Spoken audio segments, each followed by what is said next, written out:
Dans cette vidéo, on va voir comment faire en sorte de décaler des nombres qui peuvent être des multiples de quelque chose en fonction de leurs propriétés mathématiques.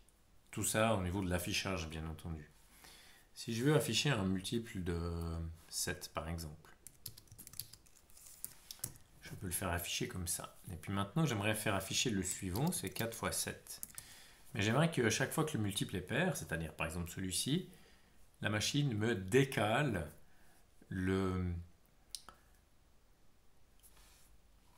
l'affichage vers la droite. Alors pour faire ça, eh bien, je dois transformer le résultat du calcul en une chaîne de caractères. Pour ça, j'ai une instruction qui consiste en ces 3 lettres, str pour string en anglais, qui veut dire chaîne de caractères.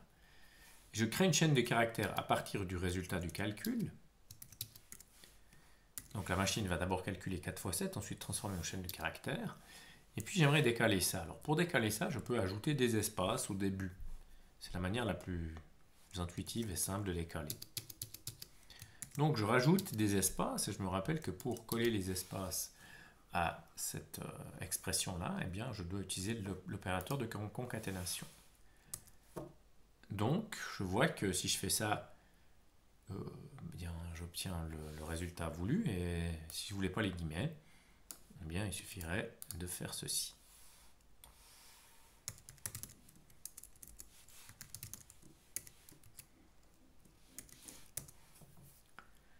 Donc je pourrais écrire 3 fois 7, ensuite cette expression pour 4 fois 7, 5 fois 7 qui n'est pas un multiple de 2,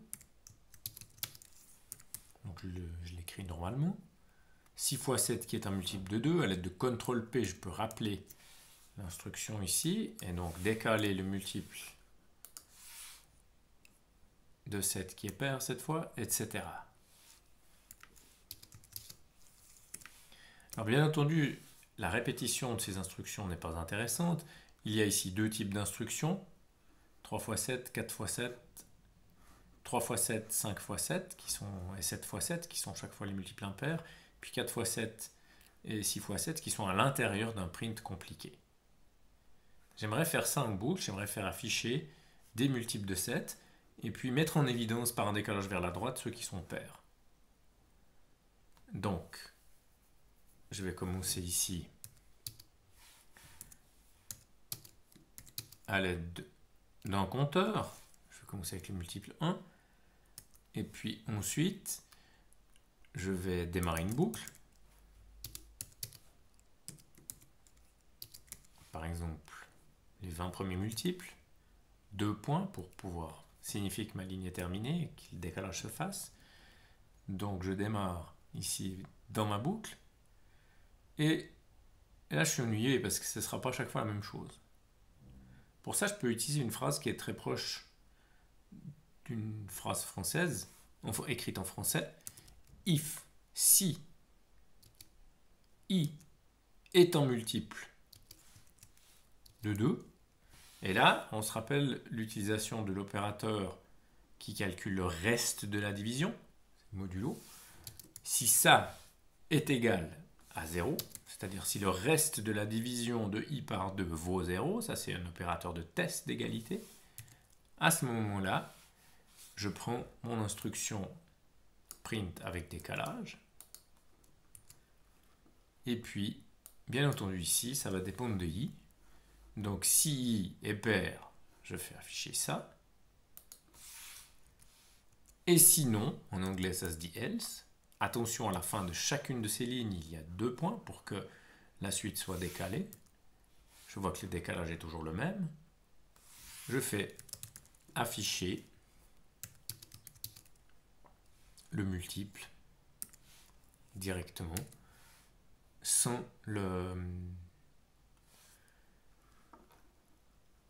décaler. Et là, on voit que je n'ai pas besoin de transformer le résultat en une chaîne de caractères. Ça, la machine va le faire toute seule. Par contre, ici, je dois utiliser cette transformation parce que sinon, il n'est pas d'accord de coller le résultat du calcul avec une chaîne de caractères. Je n'oublie pas de travailler à l'augmentation de ma variable pour que ma boucle tourne. En résumé, j'affecte 1 à la variable i. Ensuite, je prépare une boucle qui va tourner 20 fois pour i égale 1 jusqu'à 20. Tant que i est inférieur ou égal à 20, si i est pair, alors je décale, sinon je ne décale pas, et chaque fois j'affiche. Voyons cela.